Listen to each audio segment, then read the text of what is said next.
ஒரு அம்மா, அவங்களுக்கு 35 வயசு இருக்கும். குடும்பத்தில் எந்த கஷ்டமும் இல்லை.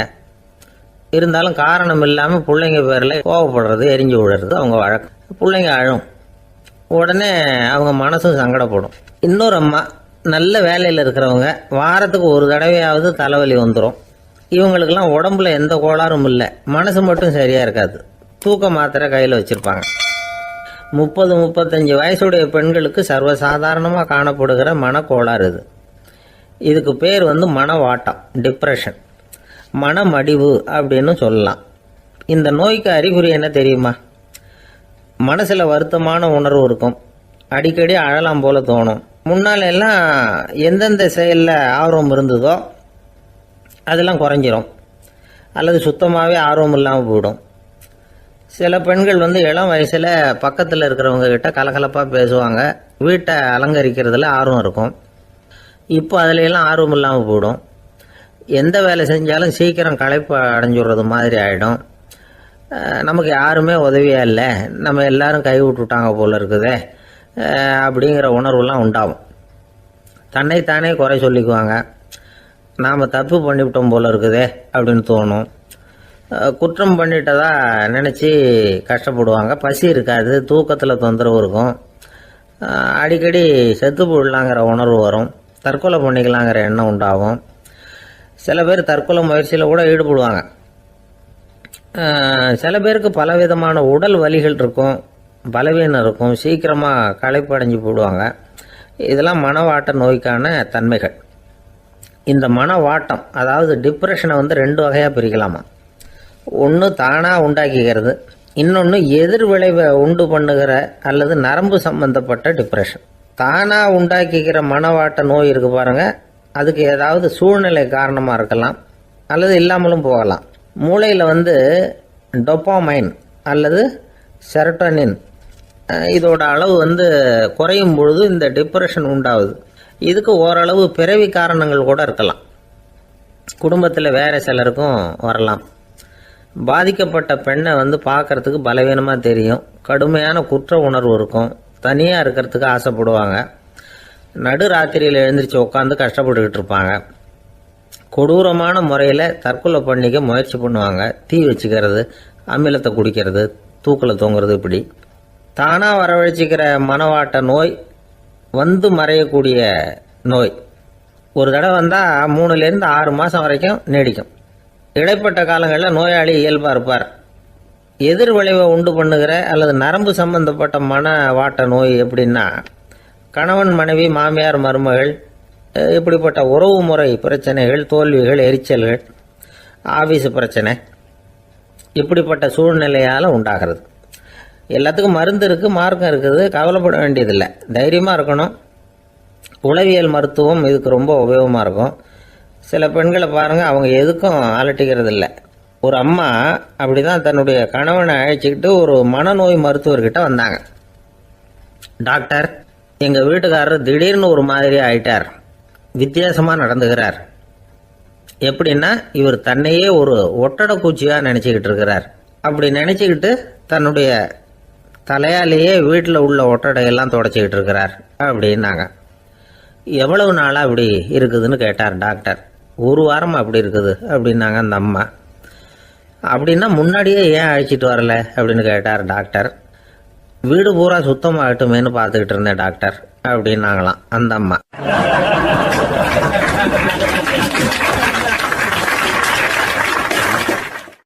ஒரு ஊரில் ஒரு ஞானி இருக்கிறார். ரொம்ப பெரிய ஞானி, ரொம்ப வயசாயிட்டுது. கடைசி காலத்தில் அவர்கிட்ட சில பேர் வந்தாங்க. உங்கள் குரு யார் அப்படின்னு கேட்டாங்க. அவர் நிமிர்ந்து பார்த்தார். எனக்கு ஆயிரக்கணக்கான குருமார்கள் உண்டு, அவங்க பேரெல்லாம் சொல்லணும்னா இந்த காலம் பத்தாது. ஆனால் முக்கியமான ஒரு 3 பேரை பற்றி மட்டும் உங்களுக்கு சொல்கிறேன் அப்படின்னாராம். அப்புறம் சொன்னார், அந்த 3 பேரில் ஒருத்தன் ஒரு திருடன். ஒரு சமயம் ஒரு பாலைவனம் வழியாக நான் போய்கிட்டு இருந்தேன். அப்போது வழி தவறி போய் ஒரு கிராமத்துக்கு போயிட்டேன். அது இருட்டு நேரம், நடுராத்திரி, ஊரே உறங்கி போச்சு. அந்த நேரத்தில் ஒரு ஆள் மட்டும் ஒரு வீட்டு சுவத்தில் ஏதோ பண்ணி உள்ளே நுழையிறதுக்கு முயற்சி பண்ணிகிட்டு இருக்கிறான். அவங்கிட்ட போய் நான் இன்னைக்கு இங்கே எங்கே தங்க முடியும் அப்படின்னு கேட்டேன். அதுக்கு அவன், இந்த ராத்திரி வேளையில் அது ரொம்ப சிரமம், ஒரு திருடனோட உங்களால் தங்க முடியும்னா நீங்கள் என்னோட தங்கலாம் அப்படின்னா. நான் அவங்க கூட 1 மாதம் தங்கியிருந்தேன். ஒவ்வொரு நாள் ராத்திரியும் இப்போ நான் என்னுடைய வேலைக்கு போகிறேன், நீங்கள் ஓய்வு எடுத்துக்கோங்க அப்படின்னு சொல்லிவிட்டு போவான். அவன் திரும்பி வந்த உடனே உனக்கு ஏதாவது கிடைச்சிதான்னு நான் கேட்பேன்.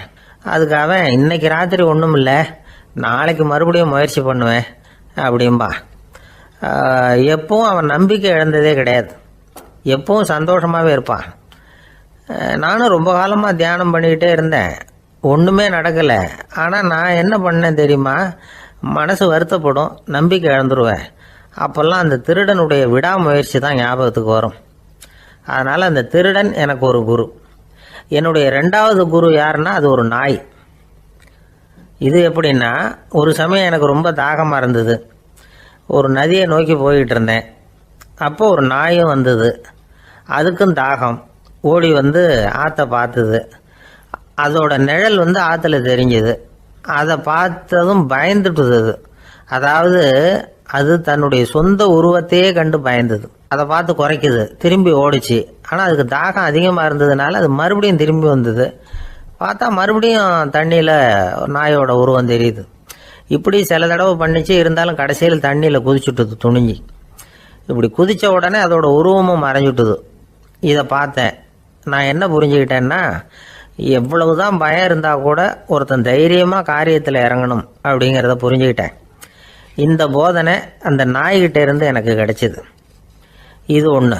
அடுத்தது என்னுடைய 3வது குரு யாருன்னா அது ஒரு சின்ன குழந்தை. நான் ஒரு சமயம் ஒரு நகரத்துக்கு போனேன்.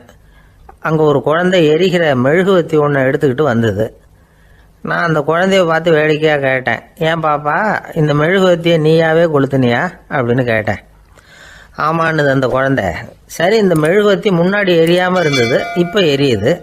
இந்த மெழுகுவத்திக்கு வெளிச்சம் எங்கேருந்து வந்தது, அதை எனக்கு காட்ட முடியுமா அப்படின்னு கேட்டேன் அந்த குழந்தைகிட்ட. இதுக்கு அந்த குழந்தை சிரிச்சுக்கிட்டு அந்த மெழுகுவத்தியை ஊதி அணைச்சுட்டுது.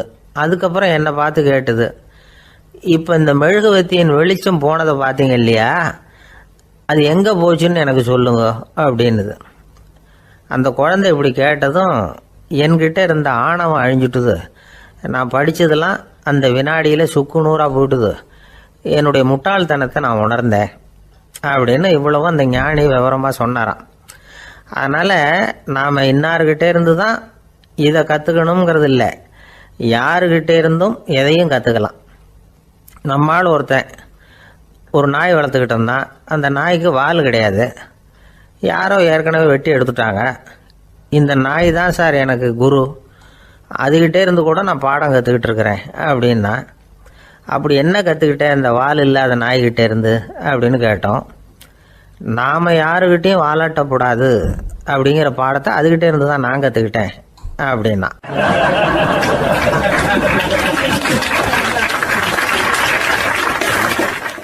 இந்த உலகத்தில் எவ்வளவோ உயிரினங்கள் இருக்குது, ஒவ்வொன்றும் ஒவ்வொரு விதமாக சண்டை போடுது. இப்போ 2 மாடு சண்டை போட்டுக்குதுன்னு வச்சுங்க, என்ன பண்ணும், 2 முட்டிக்கும். அதுக்கு சண்டை போடுறதுக்கு ஆயுதமாக உபயோகப்படுறது அதோட கொம்பு. 2 சேவல் சண்டை போட்டுக்குதுன்னு வச்சுங்க, அதுக்கு ஆயுதமாக உபயோகப்படுறது அதோட கால் நகம். காலால் தான் அது ஒன்றோட ஒன்று சண்டை போட்டுக்கும். ஆனால் 2 மனுஷன் சண்டை போட்டுக்கிறான்னு வச்சுங்க, இவன் இன்னதை தான் ஆயுதமாக உபயோகப்படுத்துவான்னு குறிப்பிட்டு சொல்ல முடியாது. கல்லை எடுப்பான், கத்தி எடுப்பான், துப்பாக்கி எடுப்பான், என்ன வேணாலும் பண்ணுவான். வாயால் திட்டுவான், கையால் அடிப்பான், காலால் உதைப்பான், சகலகலாம் வல்லவன். விலங்குகள்லாம் பொதுவாக வாயை சாப்பிட்றதுக்கு மட்டும்தான் உபயோகப்படுத்துது. ஆனால் இவனுக்கு சாப்பிட்றதுக்கும் அதுதான், சாப்பிட்டு விட்டு திட்டுறதுக்கும் அதுதான். ஆனால் ஒரு விஷயத்தில் மட்டும் கெட்டிக்கிறேன். அதாவது நாம் சண்டை போட்டுக்கிட்டாலும் பரவாயில்லை, கோழிகள் சண்டை போடாமல் இருக்கணும் அப்படின்னு ஆசைப்படுறான். எதுக்காக? கோழிகள் சண்டை போடாமல் இருந்தால் நிறைய முட்டைகள் போடுமா, அதுக்காக தான் இந்த அக்கறை. கோழி பண்ணை வச்சிருக்கிறவங்களுக்கு இது ஒரு பெரிய பிரச்சனை. அதாவது பண்ணையில் இருக்கிற கோழிகளுக்குள்ளே அடிக்கடி சண்டை வந்துடும், அதனால் முட்டை உற்பத்தி குறைஞ்சிரும். சரி, இதுக்கு என்ன பண்ணுறது? பண்ணையில் போய் உட்காந்துக்கிட்டு தினமும் பஞ்சாயத்து பேசிகிட்டு இருக்க முடியுமா? அமெரிக்காவில் கோழி பண்ணை வச்சிருக்கிற ஒருத்தர் இதை பற்றி யோசனை பண்ணி பார்த்தாராம். ஒரு வழியையும் கண்டுபிடிச்சிருக்கார்.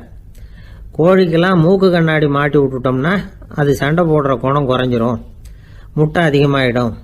அந்த கண்ணாடியில் உள்ள லென்ஸு சிவப்பு நிறத்தில் இருக்கணும், அவ்வளவுதான் அப்படின்னு அவர் கண்டுபிடிச்சாராம்.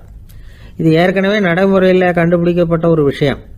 ஆனால் எல்லா கோழிக்கும் சிவப்பு மூக்கு கண்ணாடி எப்படி மாட்டி விடுறது? அப்படியே மாட்டி விட்டாலும் அது நழுவாமல் இருக்கணுமே. இப்போ நாமெல்லாம் நடு வரலால் மூக்கு கண்ணாடி நடுவில் தொட்டு அப்படி ஸ்டைலாக சரி பண்ணிக்கிறோம். அது மாதிரி கோழி எப்படி சரி பண்ணிக்கும்? இதுதான் பிரச்சனை. இதுக்கு அவர் என்ன வழி கண்டுபிடிச்சாருன்னா, கோழிக்கெல்லாம் மூக்கு கண்ணாடிக்கு பதிலாக விழியொட்டு வில்லைகள், கான்டாக்ட் லென்ஸ், அதை பொருத்தி விட்டா என்ன அப்படின்னு யோசனை பண்ணார். அதே மாதிரி பண்ணார். அதே மாதிரி செஞ்சு பார்த்தார், வெற்றி. அதுக்கப்புறம் கோழியெல்லாம் சண்டை போட்டுக்கலையாம், சமாதான பிரியர்களாக ஆகிட்டு தான். கோழிகளுக்கு இயல்பாகவே சண்டை போடுற குணம் உண்டு. ஆனால் அதோட கண்ணுக்கு பார்க்குற பொருள்லாம் ரோஜா நிறத்துலையோ அல்லது இன்னும் சொல்ல போனால் அழுத்தமான சிவப்பு நிறத்துலையோ தெரிஞ்சதுன்னா சண்டை போடுற குணம் குறைஞ்சிருதான். அந்த சமயத்தில் அது அதிகமாகவும் முட்டையிட ஆரம்பிச்சுடுதான். அதே நேரத்தில் இறை எடுக்கிறத கூட குறைச்சிக்குதான். இது ஏன் இப்படி பண்ணுதுங்கிறது விஞ்ஞானிகளுக்கு இன்னமும் புரியலையா. எப்படியோ அமெரிக்க கோழிகள்லாம் கான்டாக்ட் லென்ஸ் பொருத்திக்க ஆரம்பித்தாச்சு. கோழி கழுத்தை பிடிச்சிக்கிட்டு ஒரு சில வினாடிகளில் அதை பொருத்தி விட்றாங்களாம். கோழியோட ஆயுள் பூரா அது அப்படியே இருக்குமா. பண்ணையில் முட்டை உற்பத்தி குறைஞ்சா இது மாதிரி விஞ்ஞானபூர்வமாக பரிகாரம் தேடுறது தான் நல்லது. நமக்கு வேண்டியப்பட்ட ஒருத்தர், அவர் ஒரு கோழி பண்ணை வச்சுருந்தார். அந்த பண்ணையில் பாதி கோழி திடீர்னு செத்து போச்சு. உடனே ஒரு கால்நடை மருத்துவர்கிட்ட போக வேண்டியது தானே. அங்கே போகல. உள்ளூரில் மந்திரம் பண்ணிகிட்டு இருந்த ஒரு சாமியார்கிட்ட போனார். அவர் காலில் விழுந்தார். சாமி, என் பண்ணையில் பாதி கோழி செத்து போட்டுதுன்னார். சாமியார் யோசனை பண்ணார். சரி, பண்ணையில் வாசப்படி கிழக்கு பக்கமாக வச்சுருக்கியா மேற்கு பக்கமாக வச்சுருக்கியான்னு கேட்டார். கிழக்கு பக்கமாக இருக்குன்னார் அவர். அதுதான் தப்பு, மேற்கு பக்கமாக அதை மாற்று, சரியாக போடும்னாராம். அதே போல் அவர் போய் மாற்றிவிட்டார். அப்பவும் பாதி செத்து போச்சு. மறுபடியும் சொன்னார், சாமி மறுபடியும் பாதி கோழி செத்து போட்டுதேன்னார். சரி, கூரை எப்படி போட்டிருக்க, ஓடு போட்டிருக்கியா இல்லை கீத்து போட்டிருக்கியான்னார். ஓடு போட்டிருக்கேன்னாராம் அவர். அதுதான் தப்பு, கீத்து போட்டுரும், சரியாக போடும்னாராம். சரின்னு போய் அதையும் மாற்றி பார்த்தார். மறுபடியும் போயிட்டுது, கோழி செத்து போச்சு. வந்தார். மறுபடியும் பாதி செத்து போச்சு சாமின்னு வந்தார். இவரும் யோசனையை மாற்றி மாற்றி சொல்லிகிட்டே இருக்கிறார். இப்படி அவரும் மாற்றி மாற்றி பார்த்தார். 6வது தடவையாக அவரை தேடிட்டு வந்தார். அந்த சமயத்தில் இவர் ரொம்ப தீவிரமாக யோசனை பண்ணி பார்த்துட்டு, அது சரிப்பா, நீயும் என்கிட்ட சளைக்காமல் வந்துக்கிட்டு இருக்கிற, நானும் யோசனை சொல்லிகிட்டு இருக்கேன். இப்போவும் உங்ககிட்ட சொல்கிறதுக்கு என்கிட்ட யோசனை நிறையா இருக்குது. ஆனால் சோதிக்கிறதுக்கு உங்ககிட்ட கோழி இல்லையே, என்ன பண்ணுறது அப்படின்னாராம் இவர்.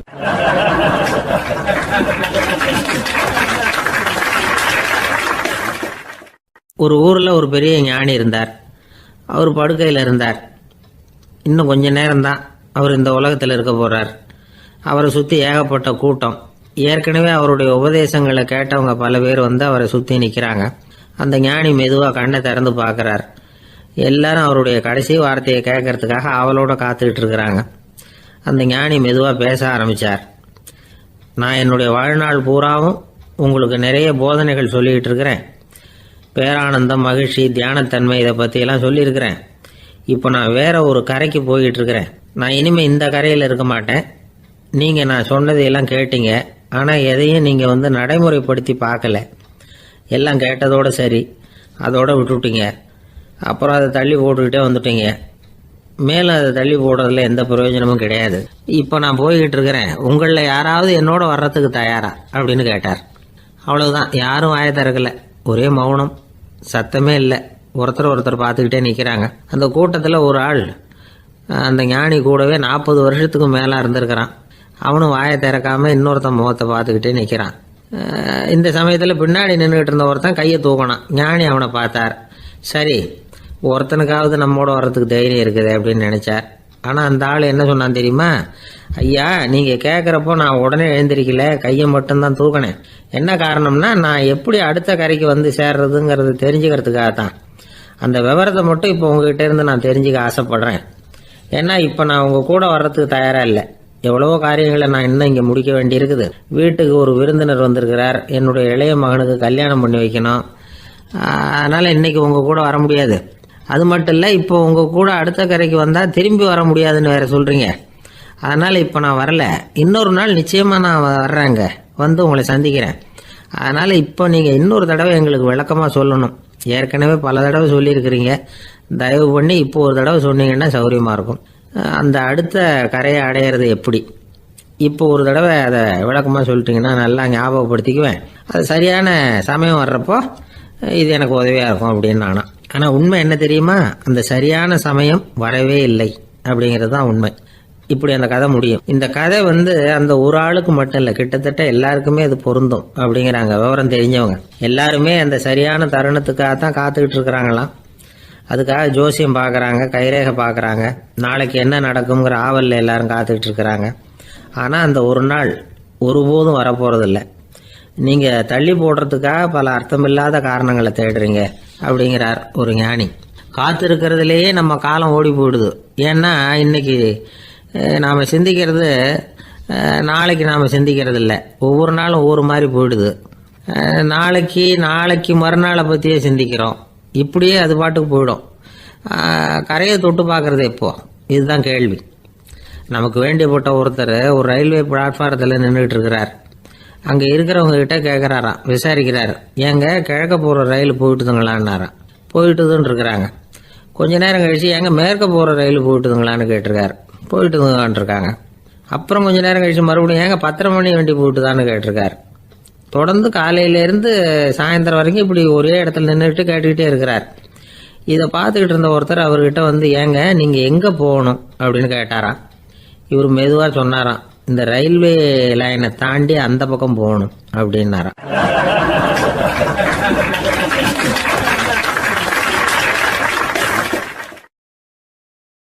ஆஃபீஸில் வேலை பார்க்குற ஒருத்தர் வந்தார். பேசாமல் ஒரு 10 நாள் லீவு போட்டுடலாமா பார்க்குறேன் அப்படின்னார். ஏன்னு கேட்டோம். என்னுடைய மேலதிகாரி ஒரு முசுடு சார், அவர்கிட்ட வேலை பார்க்குறது ரொம்ப கஷ்டமாக இருக்குது அப்படின்னார்.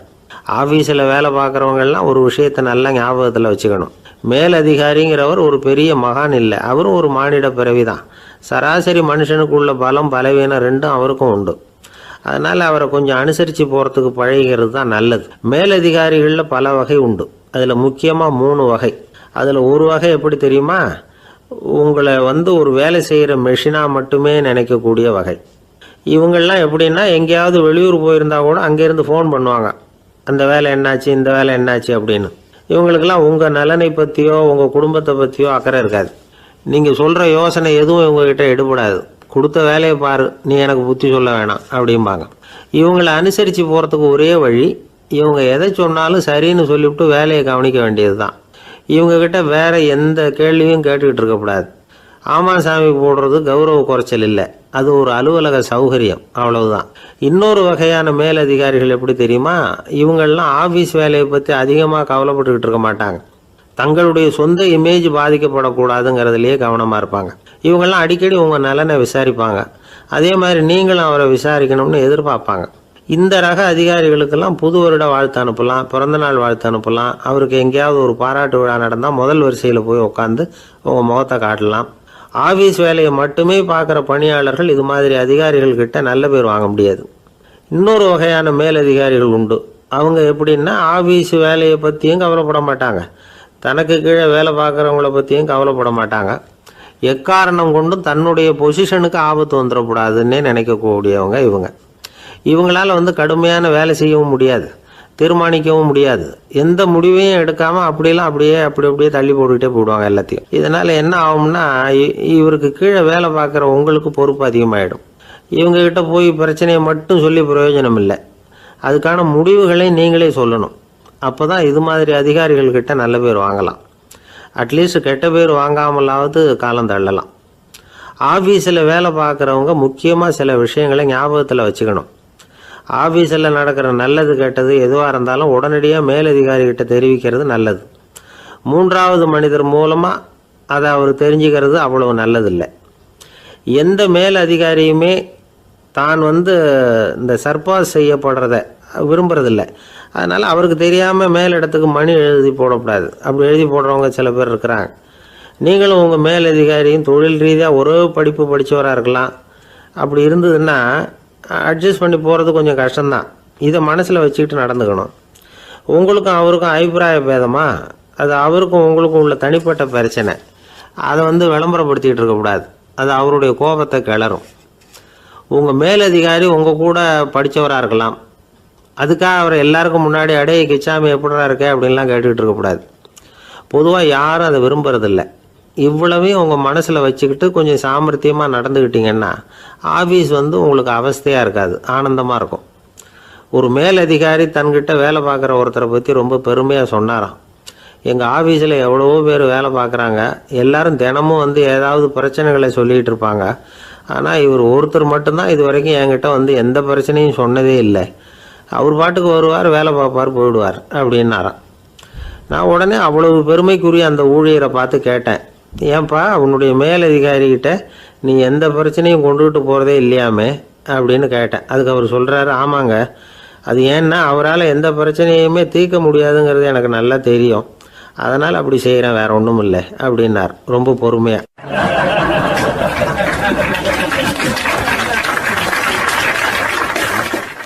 ஒருத்தர் ரொம்ப கவலையோடு உட்காந்துருந்தார். எதை பற்றி சார் கவலைப்படுறீங்கன்னு கேட்டோம். எதிர்காலத்தை பற்றி கவலைப்படுறேன்னார். ஏன்னு கேட்டோம். என்ன பண்ணுறதுன்னே தெரியல சார், எதிர்காலம் ஒரே இருட்டாக இருக்குது, பாதையே புரியலன்னார். இன்றைக்கி நம்ம இளைஞர்கள் பல பேருக்கு எதிர்காலம் இருட்டாக தான் தெரியுது. அவங்கெல்லாம் இந்த கதையை கொஞ்சம் கேட்கணும். ஒரு மலை அடிவாரத்தில் ஒரு சின்ன கிராமம். அந்த மலை ரொம்ப உயரமானது. அடர்த்தியாக செடி கொடிகள் மரங்கள் அதில் மண்டி கிடக்குது.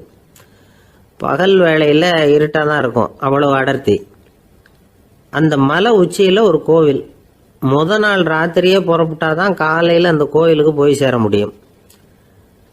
கிராமத்து இளைஞன் ஒருத்தன் அந்த மலை உச்சிக்கு போக வேண்டியிருந்தது. கையில் ஒரு விளக்கை எடுத்துக்கிட்டு நாள் ராத்திரியே புறப்பட்டான். புறப்பட்டு போனவன் கிராமத்து எல்லையிலேயே நின்றுட்டான். ஏன் தெரியுமா? அவன் கையில் இருந்த விளக்கோட வெளிச்சம் 10 அடி தூரத்துக்கு தான் தெரியுது. அது வரைக்கும் தான் பாதை தெளிவாக இருக்குது. அதுக்கு அப்பால எல்லாம் ஒரே இருட்டாக இருக்குது, பாதை புரியல. இவன் யோசனை பண்ணி பார்த்தான். மனசுக்குள்ள ஒரு சந்தேகம். 10 அடி தூரம் தானே வெளிச்சம் தெரியுது, அப்படின்னா நாம் 10 அடி தூரம் தானே போக முடியும். அதுக்கு அந்தாண்ட ஒரே இருட்டாக இருக்குது, அதில் எப்படி நாம் நடந்து போகிறது? நாம் ரொம்ப தூரம் நடந்து போய் ஆகணுமே. அப்படிப்பட்ட நினப்பெல்லாம் அவனுக்கு வந்துட்டுது. இதுதான் அவன் மனசில் ஏற்பட்ட தயக்கம். இப்படி யோசிச்சுக்கிட்டே அந்த இளம் ஆசாமி புறப்பட்ட இடத்துலயே நின்றுகிட்டு இருக்கிறான். அந்த சமயத்தில் ஒரு வயசான பெரியவர் அந்த பக்கமாக வந்தார். அவர் கையில் இதை விட சின்னதாக ஒரு விளக்கு வச்சுருந்தார். அது எப்படின்னா அது ஒரு 5 அடி தூரத்துக்கு தான் வெளிச்சம் காட்டுது. அவ்வளவு சின்ன விளக்கு. அவரும் மலை உச்சிக்கு போகிறதுக்காக தான் வந்துக்கிட்டு இருக்கிறார். அவரை பார்த்து இவன் கேட்டான், என்ன பெரியவரே, இவ்வளவு சின்ன விளக்கை வச்சுக்கிட்டு அவ்வளவு தூரத்துக்கு எப்படி மலையேற போகிறீங்க அப்படின்னு கேட்டான். நீ ஏன் இப்படி தயங்கிட்டே நிற்கிறேன்னு கேட்டார் பெரியவர். என்கிட்ட இருக்கிற விளக்கு 10 அடி தூரத்துக்கு தான் பாதையை காட்டுதுன்னா. இப்போ பெரியவர் சொன்னார், தம்பி, உன் கையில் இருக்கிற விளக்கு கொடுக்குற வெளிச்சத்தை வச்சு நீ முதல்ல 10 அடி தூரம் முன்னாடி போ. 10வது அடியில் போய் நின்றுக்கிட்டு பாரு, மறுபடியும் ஒரு 10 அடி தூரத்துக்கு பாதை தெரியும். இப்படி உன் கையில் இருக்கிற விளக்கு தொடர்ந்து வெளிச்சம் காட்டிக்கிட்டே இருக்கும். நீ முன்னேற முன்னேற அந்த வெளிச்சமும் முன்னேறும். அதனால் எத்தனை கிலோமீட்டர் தூரம் வேணும்னாலும் நீ இந்த 10 அடி தூரம் வெளிச்சத்தை வச்சுக்கிட்டே நீ போயிடலாம், புறப்படு அப்படின்னார். இப்போ தான் அந்த பெரியவர் சொன்னது இளைஞனுக்கு பளிச்சுன்னு புரிஞ்சுதான். உடனே உற்சாகமாக புறப்பட்டான், உச்சிக்கு போய் சேர்ந்தான். இந்த கதையிலேருந்து நாம் புரிஞ்சிக்க வேண்டியது என்ன தெரியுமா? நீண்ட கால திட்டம் ஒன்று போடும் பொழுது நமக்கு முன்னாடி இருக்கிறத மறந்துட்டு மனசை போட்டு குழப்பிக்க கூடாது. உங்கள் கையில் என்ன இருக்கோ அதுலேயே உங்கள் எதிர்காலம் மறைஞ்சிருக்குது. கண் முன்னாடி தெரியறத வச்சு ஆரம்பிங்க, போக போக வழி தானா புலப்படும் அப்படிங்கிறார் ஒரு பெரியவர். பெரிய பயணங்களையெல்லாம் இப்படி தான் நடத்த வேண்டியிருக்கும். ஒவ்வொரு அடியாக எடுத்து வச்சா ஓடி போய் சேர்ந்து விடலாம். மலைச்சி போய் நின்றுட்டா நின்றுக்கிட்டே இருக்க வேண்டியது தான். நம்ம ஆள்லாம் ரொம்ப மோசமாக இருக்கிறாங்க. ஒருத்தன் அப்படி தான் நீண்ட தூர பிரயாணம் ஒன்று புறப்பட்டான். ரயில் போய்கிட்டே இருந்தது. கொஞ்சம் தூரம் போச்சு, பாதி வழியில் கையில் வச்சுருந்த டிக்கெட்டை காற்றுல விட்டுட்டான். ஐயோ, என் டிக்கெட்டு போயிட்டுதே அப்படின்னு கத்த ஆரம்பிச்சுட்டான். பக்கத்தில் இருந்த பெரியவர் அவனை பார்த்து பரிதாபப்பட்டு, கவலைப்படாத தம்பி, போனால் போகுது, வேற டிக்கெட் வாங்கிக்கலாம் அப்படின்னு ஆறுதல் சொன்னார். அதுக்கு அவன் சொல்கிறான், சார், நான் அதுக்காக அழலை, அந்த டிக்கெட்டு கிடைச்சா தானே நான் எந்த ஊருக்கு போகணுங்கிறது எனக்கு தெரியும் அப்படிங்கிறான்.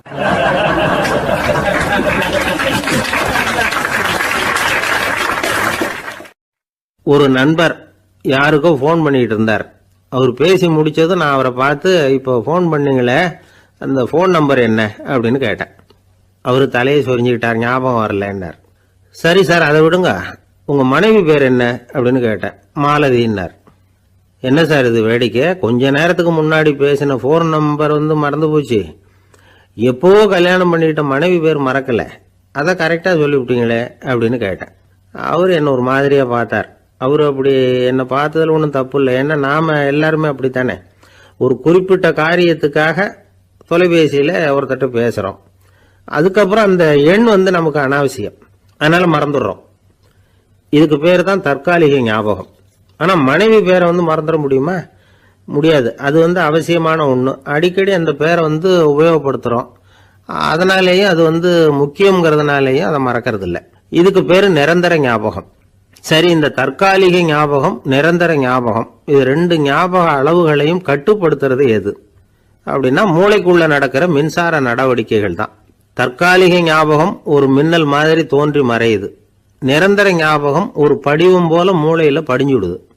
ஒரு சம்பவத்தின் பல பிரதிகள் மூளையில பல்வேறு பகுதிகளிலேயும் படியறதுனால ஒன்னு மறைஞ்சாலும் மறந்தாலும் இன்னொன்னு மறையறதில்லை.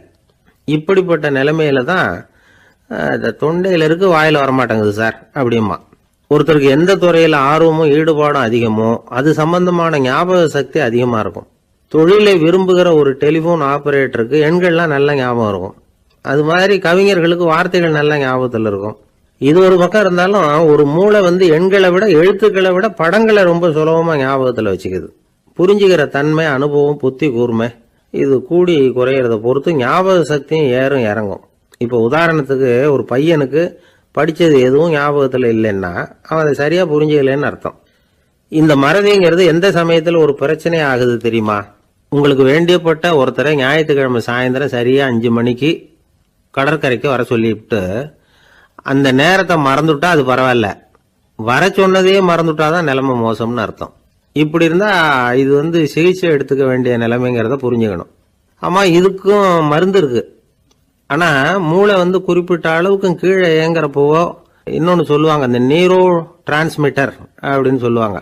அப்படிங்கிற மூளை ரசாயனம் ரொம்பவும் குறைஞ்சி போறப்போ மட்டும்தான் உபயோகப்படும். டாக்டர் என்ன சொல்றாங்க தெரியுமா?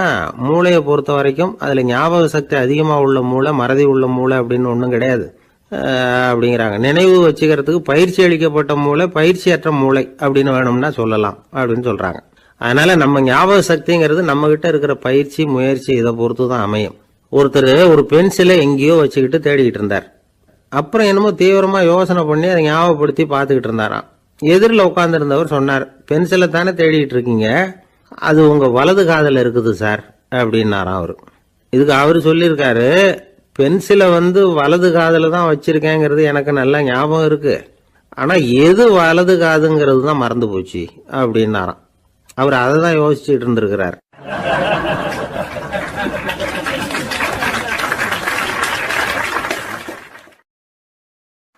ஒருத்தர் ஓடி வந்தார். இன்னொருத்தரை பார்த்து, சார் உங்க சைக்கிளை ஒரு நாள் இரவல் கொடுங்களேன், பக்கத்து ஊருக்கு போயிட்டு வர வேண்டியிருக்கு அப்படின்னார். இவர் சைக்கிளை கொடுத்து பத்திரமா கொண்டுட்டு போங்கன்னார். சார் இதை பத்திரமா கொண்டு போறேன், கவலையே வேணாம், ஏன்னா இது உங்களோட சைக்கிள் அப்படின்னு நான் நினைக்கல, என்னோட சைக்கிளா நினைக்கிறேன் அப்படின்னார். அதுக்கப்புறம் தான் இவருக்கு உண்மையாவே பயம் வந்துட்டுது. ஏன்னா அவர் சொன்னது மாதிரி அதை தன்னோட சைக்கிளாவே நினைச்சு தள்ளிட்டு போட்டா என்ன பண்றது? எது எதை நம்முடையதா நினைக்கணுங்கிறதுக்கு ஒரு வரையறை இருக்கு. சில பேர் ஆபீஸையே வீடா நினைச்சு விடுறது உண்டு. அப்படிப்பட்டவங்க கூட வீட்டை ஆபீஸா நினைக்கிறது இல்லை. ஏன்னா வீட்டில் இவர் ஆபீஸரா நடந்துக்க முடியறதில்லை. இதெல்லாம் ஒரு பக்கம் இருக்கட்டும், இப்போ விஷயத்துக்கு வருவோம். பொறியியல் மேதை டாக்டர் விஸ்வேஸ்வரய்யா இருந்தார் இல்லையா, பாரத ரத்னா விருதெல்லாம் கொடுத்தாங்களே. ஆபீஸ் வேலை வேற, சொந்த வேலை வேற அப்படிங்கிறதுக்கு ஒரு உதாரணமா இருந்தவர் அவர். மைசூர் மகாராஜா கிட்ட திவானா இருந்தார். அவர் ஒரு நாள் அரசாங்க வேலை காரணமா வெளியூர் போயிருந்தார். ஹாசன்கிற ஊருக்கு பக்கத்துல ஒரு பயண மாளிகை, அங்க தங்கிவிட்டார். ராத்திரி அங்க தங்கி இருந்துட்டு விடிஞ்சதும் ஊருக்கு திரும்புறதாக திட்டம். ராத்திரி தூங்குறதுக்கு ரொம்ப நேரம் ஆயிட்டுது. ரொம்ப நேரம் வரைக்கும் அரசாங்க சம்பந்தப்பட்ட வேலைகளையே பார்த்துக்கிட்டு இருக்கிறார். அரசாங்க ஃபைல்கள் நிறைய இருந்தது.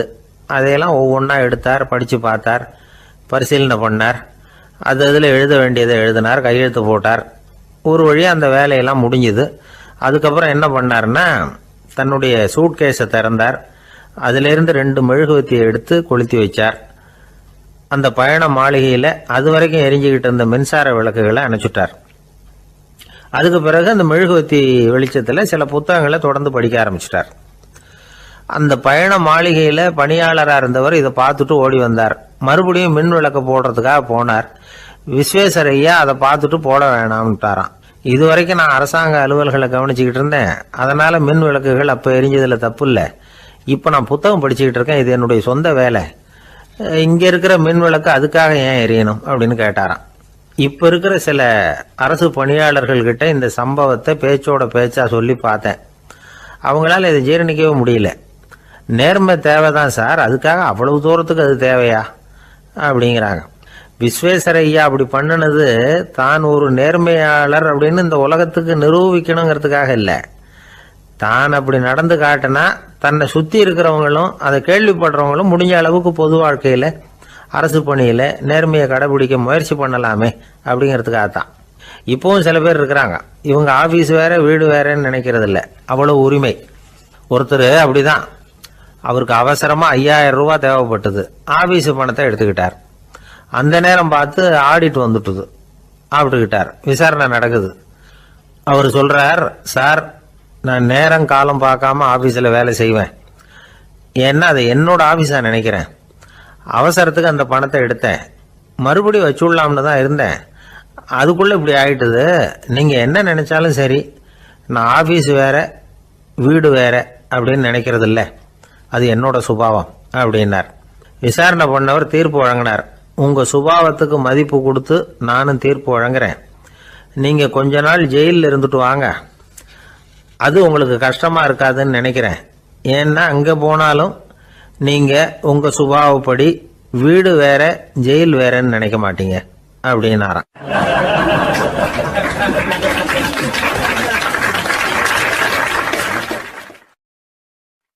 சில பேர் ஆளை பார்த்தா 60 வயசு மாதிரி தோணும், உண்மையான வயசு என்னன்னு பார்த்தா 40 அல்லது 45ம்பாங்க. சில பேரை பார்க்கறதுக்கு 45 மாதிரி தெரியும், உண்மையிலேயே 65 தாண்டி இருப்பாங்க. ஒரு மனிதனுக்கு 2 வகையான வயது உண்டுங்கிறார் ஓஷோ. அதாவது உடம்புக்குன்னு ஒரு வயசு, மனசுக்குன்னு ஒரு வயசு. முதல் உலக மகாயுத்தம் நடந்தது இல்லையா, அது முடிஞ்சதுக்கு அப்புறம் முதல் தடவையா மனிதனின் மூளை வளர்ச்சியை பற்றி மனநல வைத்தியர்கள் ஒரு கணக்கெடுப்பு சோதனை நடத்தினாங்களாம். அது வரைக்கும் மனிதனுக்கு 2 வகையான வயது உண்டுன்னு யாரும் சிந்திச்சதே இல்லையா. அந்த உலக மகாயுத்தம் முடிஞ்சதுக்கு அப்புறம் மனிதனுடைய சராசரி மனதின் வயதை கணக்கிட்டு பார்க்கும் பொழுது அவங்களுக்கெல்லாம் ரொம்ப அதிர்ச்சியாக இருந்துதான். ஏன்னா அது ரொம்ப பின்தங்கிய நிலையில் இருந்திருக்கு, வளர்ச்சி அடையாத நிலையில் இருந்திருக்கு. அவங்க கண்டுபிடிச்ச பிரகாரம் அப்போ மனசோட சராசரி வயசு என்ன தெரியுமா, 14. அப்படின்னா பார்த்துங்க, உடல் ரீதியாக ஒருத்தரோட வயசு 70 கூட இருக்கலாம், ஆனால் மனசோட வயசு 14 தான். இதுக்கு நேர்மாறாக அமைஞ்சு போச்சுன்னு வச்சுங்க. அதாவது ஒருத்தருக்கு உண்மையிலேயே 14 வயசு, அதாவது உடலோட வயசு 14, அவரோட மனசின் வயசு 70ன்னு வச்சுக்கோங்க. இப்படி அமைஞ்சுட்டுதுன்னா அவர் சீக்கிரம் ஞானத்தன்மை அடைஞ்சிருவார் அப்படின்னு அர்த்தம்.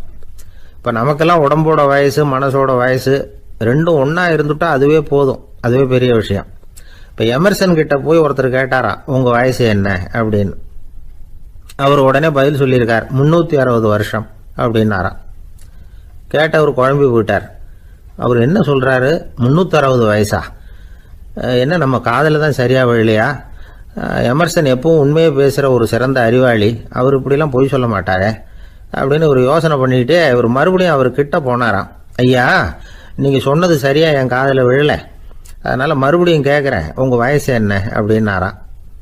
எமர்சன் மறுபடியும் சொல்லியிருக்கிறார், 360 வருஷம்னு. வந்தவருக்கு உண்மையிலேயே அதிர்ச்சியாக போட்டுது. அதுக்கப்புறம் மெதுவாக ஆரம்பித்தாராம், ஐயா நீங்கள் சொல்கிறத என்னால் ஏற்றுக்க முடியாது, எப்படி பார்த்தாலும் இப்போ உங்களுக்கு வயசு ஒரு 60க்கு மேலே இருக்காதுன்னு நினைக்கிறேன் அப்படின்னாராம். நீங்கள் சொல்கிறது சரிதான், அது என் உடம்போட வயசுன்னாராம் எமர்சன். அப்படின்னா ஏற்கனவே நீங்கள் சொன்னது அப்படின்னு கேட்டிருக்காரு, அது என் மனசோட வயசு அப்படின்னாராம். நம்மளை பொறுத்த வரைக்கும் அறிவு தூசு படிஞ்சிருக்கு, அது மாதிரியே அன்பும் மாசுபட்டிருக்கு. இது ரெண்டையும் சுத்தம் பண்ண வேண்டியிருக்குது, அப்போ தான் நாம் சரியான வயசில் வாழ முடியும். ஒரு ஆசாமி இருக்கிறார், அவருக்கு உடம்போட வயசு அதிகம், மனசோட வயசு ரொம்ப குறைச்சல், குழந்தை மாதிரி. அவர் ஒரு ஆஸ்பத்திரியில் படுத்திருக்கிறார். நர்சம்மா எல்லாருக்கும் மருந்து கொடுத்துட்டு போகிறாங்க. கொஞ்ச நேரம் கழித்து திரும்பி வந்தாங்க. அப்போ இவர் அந்த அம்மாவை கூப்பிட்டு சொல்கிறார், இதை பாருங்கள் சிஸ்டர், நீங்கள் எல்லாருக்கும் சின்ன சின்ன மாத்திரையாக கொடுத்துட்டு எனக்கு மட்டும் நீளமான மாத்திரையாக கொடுத்துட்டீங்க, முழுங்கிறதுக்கு ரொம்ப கஷ்டமாக போச்சு, இனிமேல் எனக்கும் சின்ன மாத்திரையாக கொடுங்க சிஸ்டர் அப்படின்னாராம். அந்த அம்மா உடனே அதிர்ச்சியாகி தலையில் அடிச்சுக்கிட்டாங்களாம். நான் கஷ்டப்பட்டு மாத்திரையை முழுங்கினத்துக்கு நீங்கள் ஏம்மா தலையில் தட்டிக்கிறீங்க அப்படின்னு கேட்டிருக்காரு இவர். இதுக்கு அவங்க சொல்லியிருக்கிறாங்க, நான் உங்களுக்கு கொடுத்துட்டு போனது மாத்திரை இல்லைங்க, அது தெர்மாமீட்டர் அப்படின்னாங்களாம்.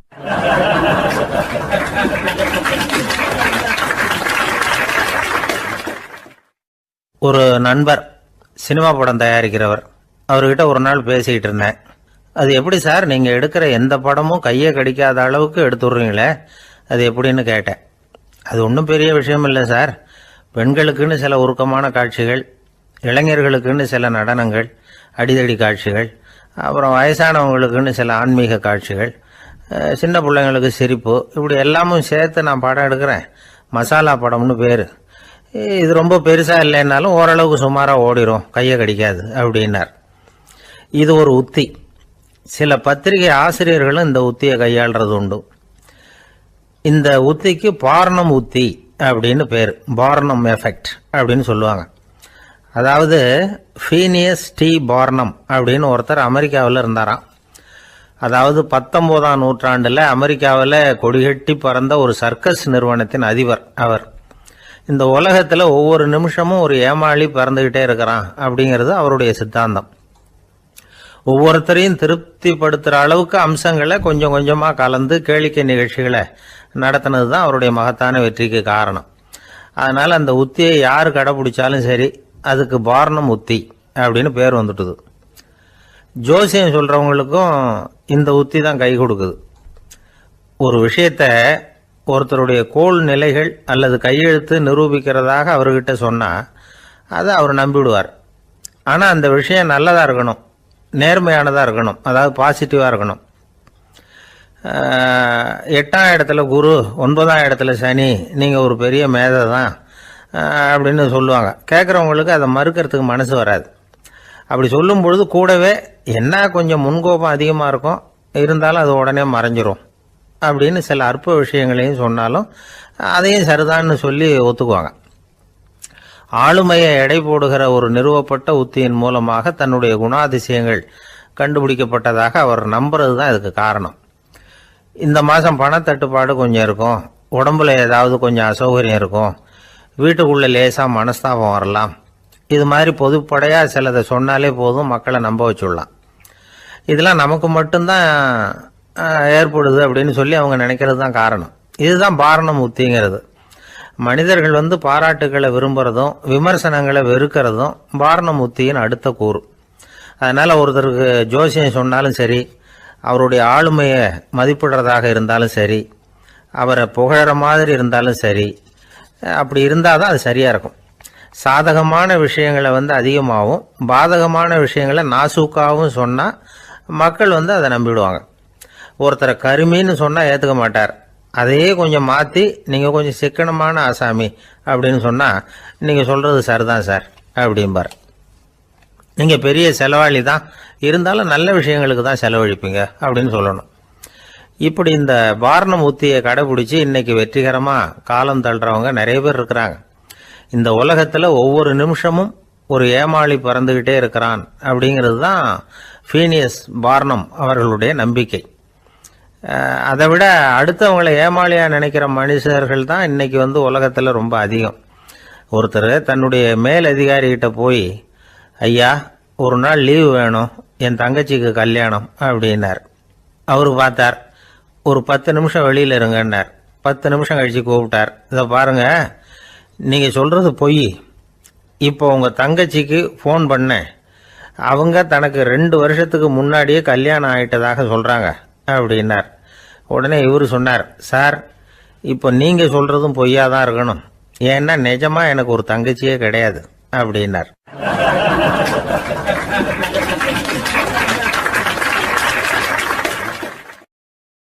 ஒரு நீதிமன்றம், அங்கே ஒரு கொலை வழக்கு சம்பந்தமாக விசாரணை நடந்துக்கிட்டு இருக்குது.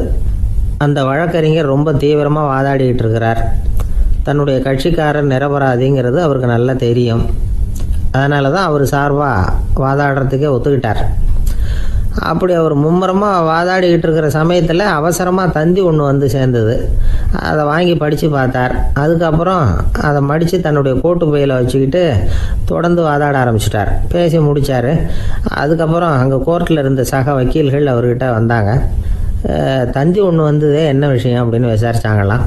அப்போ அவர் சொல்லியிருக்கிறார், ஊரில் சிகிச்சைக்காக போயிருந்த என்னுடைய மனைவி இறந்து போனதாக தந்தி வந்திருக்குது அப்படின்னாராம். மற்ற வக்கீல்களுக்கு அதிர்ச்சி. என்னங்க இது, மனைவி இறந்ததை விட கேஸு முக்கியமாக உங்களுக்கு அப்படின்னு கேட்டிருக்கிறாங்க. இறந்து போன என் மனைவி மறுபடியும் திரும்பி வர போகிறதில்ல, ஆனால் என்னுடைய கட்சிக்காரர் ஒரு கொலை வழக்கில் மாட்டிக்கிட்டார். அவரும் நிரபராதி. அவர் உசுரை நான் காப்பாற்ற வேணாமா? இதுதான் என்னுடைய கடமை அப்படின்னாராம். இப்படி இவர் சொன்னதும் எல்லாரும் அப்படியே திகைச்சு போய் நின்றுட்டாங்களாம். சரி, கடமைக்கு முக்கியத்துவம் கொடுத்த அந்த வழக்கறிஞர் யார் தெரியுமா? அவர் தான் இரும்பு மனிதர் சர்தார் வல்லபாய் பட்டேல். குஜராத் மாநிலத்தில் 1875 அக்டோபர் 31 அன்றைக்கு ஜாவேரி பாய் அப்படிங்கிறவருக்கு 4வது பிள்ளையா அவர் பிறந்தாராம். இந்த ஜாவேரி பாய் யார் தெரியுமா? ஜான்சி ராணி லட்சுமி பாய் போர் படையில் ஒரு வீரராக பணிபுரிஞ்சவர். இளம் வயசில் வல்லபாய் பட்டேல் ரொம்ப சிரமப்பட்டு படிச்சிருக்கார். விடாமுயற்சி வெற்றியை கொடுத்தது. கல்லூரியிலையும் காலடி வச்சார். அதுக்கப்புறம் வக்கீல் பட்டத்தையும் வாங்கினார். பிரிட்டிஷ் ஆட்சி நடந்துக்கிட்டு இருந்த சமயம் குஜராத்தை சேர்ந்த பர்டோலி தாலுக்காவில் விவசாயிகள் மேலே அரசாங்கம் திடீர்னு நில வரியை வசதி விட்டு தான். ஏழை விவசாயிகள் ரொம்ப கஷ்டப்பட்டுருக்காங்க. அரசாங்கம் வரி செலுத்தாத விவசாயிகளின் நிலங்களையெல்லாம் ஜப்தி செஞ்சுதான். அரசாங்கத்தை எதிர்க்கிறவங்களையெல்லாம் கைது பண்ணி சிறையில் அடைச்சுட்டாங்களாம். சில பேர் வீடு வாசல் ஆடு மாட்டையெல்லாம் விற்று கூட வரி கட்ட வேண்டிய நிலைமைக்கு ஆளாயிட்டாங்க. வழக்கறிஞர் வல்லபாய் பட்டேல் நில வரியை உடனே ரத்து பண்ணணும் அப்படின்னு பம்பாய் கவர்னருக்கு ஒரு கடிதம் எழுதினார். எந்த பலனும் இல்லை. உடனே எல்லா விவசாயிகளையும் அணி திரட்டினார். அதுக்கு தானே தலைமை தாங்கினார். சத்தியாகிரகம் நடத்தினார். அந்த பகுதியில் எந்த வேலையும் நடக்கலை. வேறு வழி இல்லை. ஆட்சியாளர்கள் உடனே வரியை ரத்து பண்ணாங்க. சிறையில் இருந்தவங்களெல்லாம் வெளில விட்டாங்க. 1928 ஆகஸ்ட் 6 சர்க்காருக்கும் விவசாயிகளுக்கும் இடையில் ஒரு உடன்பாடு ஏற்பட்டது. அதுக்கப்புறம் தான் நிலைமை சரியாக போச்சான். வல்லபாய் பட்டேலின் பொது சேவையை பாராட்டின பொதுமக்கள் அவருக்கு சர்தார் அப்படிங்கிற பட்டத்தை கொடுத்தாங்களாம். சர்தார்னா தலைவர் அல்லது தளபதின்னு அர்த்தம். இரும்பு மனிதர்னு இவருக்கு பேர். இருந்தாலும் நகைச்சுவை உணர்வும் இவருக்கு நிறைய உண்டு. ஒரு தடவை ஒரு பத்திரிகை நிருபர் வந்திருக்கார்.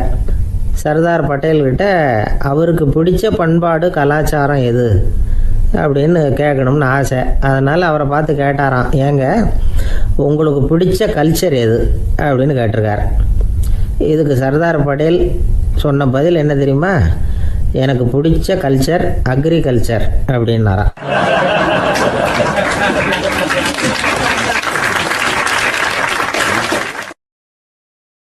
ஒரு சராசரி மனிதனுடைய இயல்பு என்ன? இன்பம் வந்தால் துள்ளி குதிப்பான், துன்பம் வந்தால் சோர்ந்து போய் ஒரு மூலையில் உட்காந்துருவான். இவன் தான் சராசரி மனிதன். ஆனால் ஒருத்தன் இன்பம் வந்தால் அதுக்காக மகிழ்ச்சி அடையிறதில்ல, துன்பம் வந்தால் அதுக்காக சோர்ந்து போகிறதில்ல அப்படின்னு வச்சுக்கோங்க. அப்படி இருந்தால் அவன் சாதாரண ஆள் கிடையாது. ஒரு ஊரில் ஒரு ஞானி இருந்தார். அவரை தேடிட்டு ஒரு பெரியவர் வந்தார். ஐயா, ஞானத்தில் சிறந்த ஞானம் எது அப்படின்னு கேட்டாராம். இதுக்கு அந்த ஞானி என்ன பதில் சொன்னார் தெரியுமா? இன்பத்தினால மகிழ்ச்சி அடையாமலும் துன்பத்தினால சோர்வு அடையாமலும் இருக்கிறது தான் அந்த ஞானம், பெரிய ஞானம் அப்படின்னாராம். சரி சுவாமி, அப்படிப்பட்ட ஞானம் உங்களுக்கு எப்படி வந்ததுன்னு கேட்டிருக்காரு இவர். அதை நான் ஒரு கழுதைகிட்ட இருந்து கற்றுக்கிட்டேன் அப்படின்னாராம் அவர். இவருக்கு ஒன்றும் புரியல. ஒரு மாதிரியாக முழிச்சிருக்கிறார். இதை அவர் புரிஞ்சுக்கிட்டார். நீங்கள் நாளைக்கு காலையில் நம்முடைய ஆசிரமத்துக்கு வாங்க, புரிய வைக்கிறேன்னாராம். சரின்னு அவர் போயிட்டார். மறுநாள் காலையில் ஆசிரமத்துக்கு வந்து சேர்ந்தார். ஞானி அவரை கூப்பிட்டு உட்கார வச்சார். வாங்க இப்படி உட்காருங்க, கொஞ்ச நேரத்தில் இந்த வழியாக ஒரு கழுதை போகும், அதை கவனித்து பாருங்கன்னாராம். இவருக்கு இன்னமும் ஒன்றும் புரியாமல் போச்சு. ஒரே குழப்பம். இருந்தாலும் அந்த ஞானி சொன்னது மாதிரியே உட்காந்துருக்கிறார். கொஞ்ச நேரத்தில் இந்த வழியாக ஒரு கழுதை போச்சு. அது முதுக நிறைய அழுக்கு மூட்டைகள், அதை சுமந்துக்கிட்டு போகுது. ஒரு சலவை தொழிலாளி அதை ஓட்டிகிட்டு போகிறார். கொஞ்சம் தூரத்தில் ஒரு ஆறு இருக்குது. அங்கே போய் துணியெல்லாம் சுத்தப்படுத்திக்கிட்டு சாயந்தரமாக திரும்பி இந்த வழியாகவே வருவாங்க. ஞானி சொன்னது மாதிரியே இந்த பெரியவர் அழுக்கு மூட்டையை சுமந்துக்கிட்டு போகிற அந்த கழுதையை கவனித்தார். கழுதை போயிட்டுது. அதுக்கப்புறம் ஞானியை திரும்பி பார்த்தார். இப்போ அந்த ஞானி சொன்னார், சாயந்தரம் வரைக்கும் நீங்கள் இங்கேயே இருக்கணும்னார். அதே மாதிரி இவர் இருந்தார். சாயந்தரமாக அந்த ஞானி சொன்னார், ஐயா இப்போ கொஞ்ச நேரத்தில் அந்த கழுதை இந்த வழியாக திரும்பி வரும், அதையும் கவனித்து பாருங்கன்னார். இவரும் கவனித்து பார்க்குறார். கழுதை வந்தது. அது முதுகில் சலவை செய்யப்பட்ட துணி மூட்டை. அது பாட்டுக்கு சுமந்துக்கிட்டு போய்கிட்டு இருக்குது. பெரியவருக்கு ஒன்றும் புரியல, பொறுமை இழந்துட்டார். சரி சுவாமி, இந்த கழுதைக்கும் உங்கள் ஞானத்துக்கும் என்ன சம்பந்தம் அப்படின்னார். இப்போ அந்த ஞானி விளக்கினார். ஐயா, இந்த கழுதை இதே மாதிரி தினமும் காலையில் அழுக்கு மூட்டைகளை சுமந்துக்கிட்டு ஆற்றுக்கு போகுது, மாலையில் வெண்மையான சுத்தமான துணிகளை சுமந்துக்கிட்டு திரும்பி ஊருக்கு போகுது. காலையில் இது போகும் பொழுது முதுகில் அழுக்கு மூட்டைகளை சுமந்துக்கிட்டு போகிறோமேங்கிற வருத்தமும் அதுக்கு கிடையாது. சாயந்தரம் திரும்பி வரும்பொழுது சுத்தமான துணிகளை சுமந்துக்கிட்டு வர்றோமேங்கிற மகிழ்ச்சியும் அதுக்கு இல்லை. இதை பார்த்து தான் நானும் அது மாதிரி ஞானத்தை கற்றுக்கிட்டேன் அப்படின்னாராம். அதனால் யார் கற்றுக் கொடுக்குறாங்க அப்படிங்கிறத விட எதை கற்றுக்கிறோம் அப்படிங்கிறது தான் முக்கியம். ஒரு சினிமா பார்க்குறோம், ஒரு அருவி கொட்டுறது மாதிரி காட்சி வருது, தண்ணீர் வழியுது. படம் முடிஞ்சதும் பார்த்தீங்கன்னா அந்த திரை என்ன நனைஞ்சு போயா இருக்கும். ஒரு தீப்பிடிச்சு எரியிற காட்சியே சினிமாவில் பார்க்குறீங்க, காட்சி முடிஞ்சதும் அந்த வெண் திரையே கருகி போயா இருக்கும். படத்தில் வர்ற தண்ணீரும் நெருப்பும் அந்த திரையை பாதிக்கிறது இல்லை. நாம் அந்த திரை மாதிரி இருக்கிறதுக்கு கற்றுக்கணுமா. அந்த பக்குவம் வந்துவிட்டதுன்னா இன்பமும் துன்பமும் நம்ம எதுவும் செய்யாது. ஒரு சினிமாவை பார்க்குற வரைக்கும் சிரிக்கலாம், அழலாம். பார்த்துட்டு வெளியில் வரும்பொழுது அழுதுகிட்டே வரக்கூடாது. ஒருத்தர் வந்தார், அப்படி படம் முடிஞ்சு வெளியில் வரும்பொழுது அருவி மாதிரி கண்ணீர் சிந்திக்கிட்டே வரார். ஏன் சார் படம் அவ்வளவு சோகமா அப்படின்னு கேட்டார். இன்னொருத்தர், இல்லை சார், கூட்டம் ரொம்ப குறைச்சல் சார், மொத்தம் படம் பார்க்க வந்தவங்களே 15 பேர் தான் சார் அப்படின்னார் கண்ணீரை தொடச்சிக்கிட்டே. அதுக்கு நீங்கள் ஏன் சார் அழறீங்கன்னு கேட்டார் அவர். இந்த படத்தோட தயாரிப்பாளரே நான் தான் சார் அப்படின்னாரா இவர்.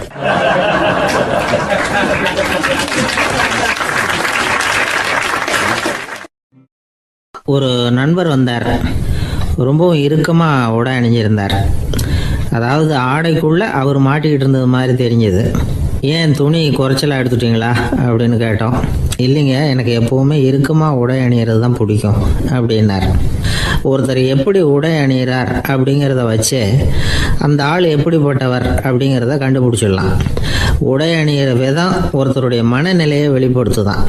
இப்போ இறுக்கமான உடை அணிகிறவங்க பொதுவாக மன நிம்மதி இல்லாதவங்களாக இருப்பாங்களாம், கோபக்காரங்களாக இருப்பாங்களாம். ரொம்ப தொலைதொலைப்பாக ஆடை அணிகிறவங்க இருக்கிறாங்கல்ல, அவங்கெல்லாம் அமைதியான ஆளாக இருப்பாங்களாம், சாந்தமாக இருப்பாங்களாம். இவங்கெல்லாம் போராடுறதுக்கு சரியாக வரமாட்டாங்களாம். இப்படி ஒரு கணிப்பு இருக்குது. அதனால தான் போர் வீரர்களுக்கெல்லாம் இறுக்கமான உடையை தான் கொடுக்கறது வழக்கம். ஆனால் சன்னியாசிகளை பாருங்கள், அவங்களுக்கெல்லாம் ரொம்ப தொலை உடைகள் தான். அவங்கெல்லாம் டைட் பேண்ட் போட்டுக்கிட்டு நிற்க மாட்டாங்க சன்னியாசிகள்லாம். அதே மாதிரி சன்னியாசிகள்லாம் காவி உடையை தேர்ந்தெடுக்கிறதுக்கும் காரணம் உண்டு. பல ஆண்டுகள் சோதனை செஞ்சு பார்த்துட்டு தான் சன்னியாசத்துக்கு காவி தான் சரி அப்படின்னு முடிவு பண்ணியிருக்கிறாங்க. இப்போ பௌதீக விஞ்ஞானப்படியும் அதுதான் சரி. அதாவது சூரிய ஒளியில் 7 வண்ணங்கள் உண்டு.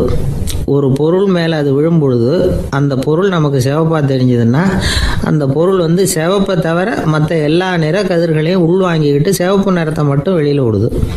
அதாவது விலக்கி விடுது. அதனால தான் அந்த பொருள் சிவப்பாக தெரியுது. உடல் ஆரோக்கியத்துக்கு ஓரளவு சிவப்பு தேவைப்படுது. அதனால தான் காவி உடை அணிஞ்சால் சூரிய ஒளி ஓரளவு சிவப்பை விலக்கிவிடும். அதாவது சிவப்பின் பலனும் கிடைக்கும், இந்த சிவப்பின் கெடுதலும் இல்லை அப்படின்னு யோசனை பண்ணாங்க. காவி உதய வேளையின் நிறம். கீழ் வானத்தில் கதிர் உதிக்கிற வேளையில் முதல் ஒளி தோன்றுகிற நேரத்தில் காவி நிறம் தான் கசியும். தியானம் செய்கிறப்போ முதல்ல காணக்கூடிய ஒளி காவி நிறம் தான். தியானத்தின் உச்ச நிலையின் நிறம் நீலம். தியானம் காவி நிறத்தில் ஆரம்பமாகி நீல நிறத்தில் நிறைவடைகிறது அப்படிங்கிறார் ஓஷோ. நீலம் தியான சிகரம், காவி தியான ஆரம்ப குறியீடு, ஒரு சன்னியாசியின் ஆரம்ப தரிசனம் அப்படிங்கிறார் அவர். ஒருத்தர் நாள் பூரா காவி உடையே அணிஞ்சிருந்தா அந்த நிறம் அவருக்கு தியானத்தை பற்றிய நினைவை ஊட்டிக்கிட்டே இருக்கும். இப்படியே ஆடைக்கும் தியானத்துக்கும் இடையில ஒரு தொடர் ஏற்படுது. ஒரு துறவியின் உள்ளார்ந்த பண்பாக அது மாறுது. கடை வீதியில் ஒரு பொருள் வாங்க போகிறோம், அது மறந்துடக்கூடாதுங்கிறதுக்காக ஞாபகம் முடிச்சு போட்டுக்கிறோம். அந்த முடிச்சுக்கும் பொருளுக்கும் தொடர்பு இல்லை. ஆனால் கடை வீதிக்கு போன உடனே அந்த முடிச்சு அந்த பொருளை ஞாபகப்படுத்துது. அதாவது அந்த முடிச்சு ஒரு தொடர்பு அம்சமாக அமையுது. அது மாதிரி தான் காவி உடையும். ஒரு துறவி நடக்கும் பொழுது, சாப்பிடும் பொழுது, குளிக்கும் பொழுது அவருடைய காவி உடை அவருக்கு ஞாபகப்படுத்திக்கிட்டே இருக்கும். அது ஒரு நிலைப்படுத்தப்பட்ட நினைவாக ஞாபக முடிச்சாக மாறிடுது. காவி ஆடை இல்லைன்னா ஒருத்தரால் துறவியாக முடியாதுன்னு அர்த்தம் இல்லை.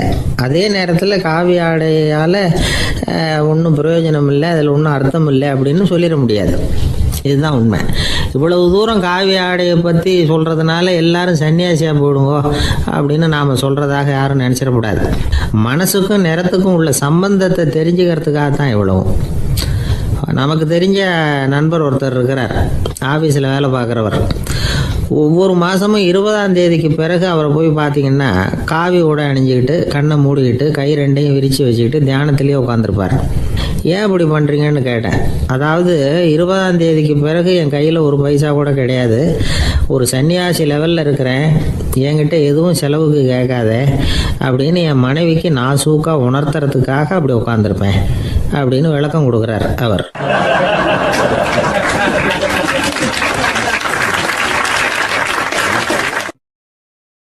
ஒருத்தர் வேகமாக நடந்து போகிறார். கடைத்தெருவில் ஒரு ஸ்வீட்டு கடையை பார்க்குறார். உடனே சடன் பிரேக் போட்டது மாதிரி நிற்கிறார். ஒரு ஸ்வீட் வாங்கி சாப்பிட்லாமேன்னு மனசு சொல்லுது. டாக்டர் வேணாம்னு சொல்லியிருக்கிறார், உடம்புக்கு ஒத்துக்காது, அதனால் அது வேணாம்னு சொல்லுது அறிவு. இவர் மனசு சொல்கிறத கேட்கல, அறிவு சொல்கிறபடி கேட்குறார். அதனால் மறுபடியும் வேகமாக அங்கேருந்து நடந்து போயிடுறார். அவர் நல்ல மனுஷன். மனுஷனுக்கு அறிவும் இருக்குது, உணர்ச்சியும் இருக்குது. எதுக்கு எடுத்தாலும் உணர்ச்சி வசப்பட்டுக்கிட்டு இருக்கக்கூடாது, அறிவு வசத்தில் நாம் இருக்கணும். அப்போ தான் நாம் நல்லபடியாக வாழ முடியும். இல்லைன்னா அவஸ்தை தான்.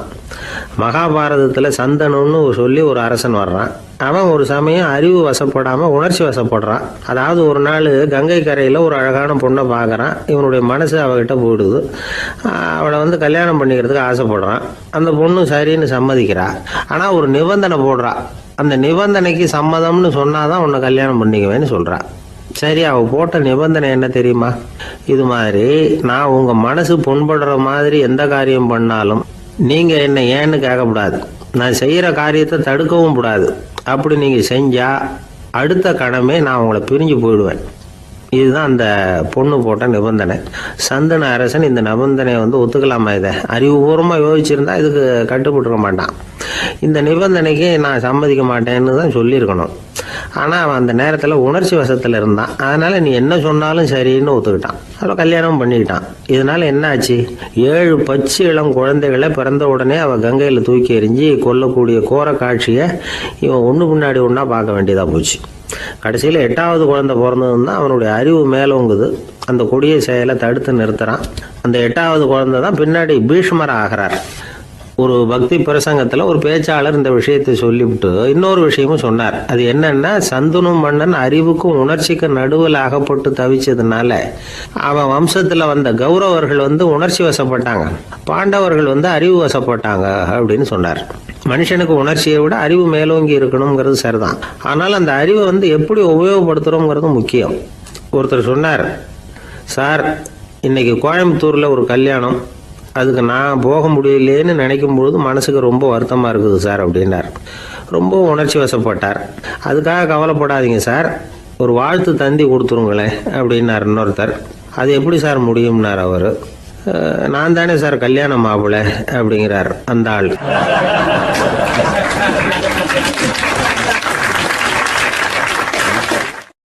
ஒரு சின்ன பையன் என்னை தேடிட்டு ஓடி வந்தான். ஒரு கதை சொல்லுங்கன்னா, சொந்தமாக எதுவும் தெரியாதே என்ன, உங்களுக்கு சொந்தமாக எதுவும் தெரியாதுன்னு எனக்கும் தெரியும் அப்படின்னா. இந்த பையன் அடிக்கடி என்கிட்ட கதை கேட்குறவன், அதனால் என்னோட ரகசியம்லாம் அவனுக்கு அத்துப்படி. அதனால தான் அவ்வளவு தெளிவாக அடித்து விட்றான். சரி, இப்போ என்ன செய்யலாம்னு, பழைய கதை ஏதாவது ஒன்று சொல்லுங்களேன்னா. உனக்கு கிருஷ்ணதேவராயரை தெரியுமான்னு. அவர்கிட்ட நேரில் பழக்கம் இல்லை, ஆனால் அவரை பற்றி புஸ்தகத்தில் படிச்சிருக்கேன்னா. சரி, இவன்கிட்ட மேற்கொண்டு பேச்சு கொடுத்தா நம்மளை ஒரு மாதிரி ஆக்கி விடுவான் அப்படிங்கிறத யூகம் பண்ணிட்டு அவனை உட்கார வச்சு கடைசி வரைக்கும் குறுக்க பேசக்கூடாது அப்படின்னு ஒரு கண்டிஷனையும் போட்டுட்டு அந்த கதையை சொன்னேன். ஒரு சமயம் கிருஷ்ணதேவராயர் சமஸ்தானத்துக்கு ஒரு பெரிய வித்வான் சேர்ந்தாராம். என்னோட போட்டி போடுறதுக்கு இந்த ஊரில் யாராவது இருக்கீங்களா அப்படின்னு சவால் விட்டாராம். அந்த ஊரில் இருந்த பெரிய பெரிய வித்வான்லாம் இது ஏதுனா வம்பா போச்சுன்னு நினைக்க ஆரம்பிச்சிட்டாங்க. யாரும் அந்த ஆளோட போட்டி போடுறதுக்கு தயாராக இல்லை. எல்லாரும் நடுங்கிக்கிட்டு இருக்கிறாங்க. அந்த நேரத்தில் ஒருத்தன் மட்டும் தைரியமாக முன்னுக்கு வந்தான். அது யாருன்னா தெனாலிராமன். அந்த சமஸ்தானத்தில் விகட கவி அவன். என்ன அனுப்புங்க போட்டிக்கு, நான் ஜெயிச்சு காட்டுறேன்னா. உனக்கு அவ்வளவு தைரியம் இருக்குதா அப்படின்னு கேட்டாங்க. தைரியம் மட்டும்தான் என்கிட்ட இருக்குது, ஆனால் தைரியம் இருந்தால் அதிர்ஷ்டம் தேடிட்டு வருங்கிறது எனக்கு தெரியும் அப்படின்னா. அடுத்த நாள் போட்டி ஆரம்பமாச்சு. அந்த பெரிய வித்வான் வந்து நின்னார். தெனாலிராமன் எதிரில் வந்து நின்னான். அந்த வித்வான் ஒரு விரலை காட்டினார். தெனாலிராமன் பதிலுக்கு 2 விரலை காட்டினான். வித்வான் 3 விரலை காட்டினார். இவன் உடனே 4 விரலை காட்டினான். உடனே 5 விரலை காட்டினார் அவர். தெனாலிராமன் உடனே தன்னுடைய கை முஷ்டியை காட்டினான், கையை மூடி காட்டினான். அவ்வளோதான். அந்த பெரிய வித்வான் கிருஷ்ணதேவராயர் காலில் விழுந்தார். நான் தோத்துட்டேன், என் தோல்வியை ஒத்துக்கிறேன் அப்படின்னு சொல்லிவிட்டார். கிருஷ்ணதேவராயர் அவரை தனியாக அழைச்சிட்டு போய் என்ன நடந்ததுன்னு விசாரித்தார். அந்த வித்வான் விளக்கம் கொடுத்தார். ஆண்டவன் ஒருவன் தான் உண்டுங்கிறத விளக்கிறதுக்காக நான் ஒரு விரலை காட்டினேன். அப்படி இல்லை, சக்தியை சேர்த்தா சக்தி சிவன் 2 பேர் உண்டுன்னு உங்கள் வித்வான் 2 விரலை காட்டினார். மூர்த்திகள் 3 பேருங்கிறதுக்காக நான் 3 விரலை காட்டினேன். வேதங்கள் 4ன்னு சொல்லி ஒரு 4 விரலை காட்டினார். பஞ்சபூதங்கள் 5ன்னு நான் 5 விரலை காட்டினேன். அதையெல்லாம் அடக்கி ஆளணும்னு சொல்லி அவர் கையை மூடி உறுதியாக காட்டினார். அடடா, உங்கள் வித்வானுக்கு எப்பேற்பட்ட அறிவு! அவர் தான் ஜெயிச்சார், நான் தோத்துட்டேன் அப்படின்னார் அவர். அப்படி சொல்லிவிட்டு அவர் போயிட்டார். அதுக்கப்புறம் தெனாலிராமனை கூப்பிட்டு என்னப்பா நடந்தது அப்படின்னு கேட்டாராம். அதுக்கு தெனாலிராமன் விளக்கம் கொடுத்துருக்குறான்.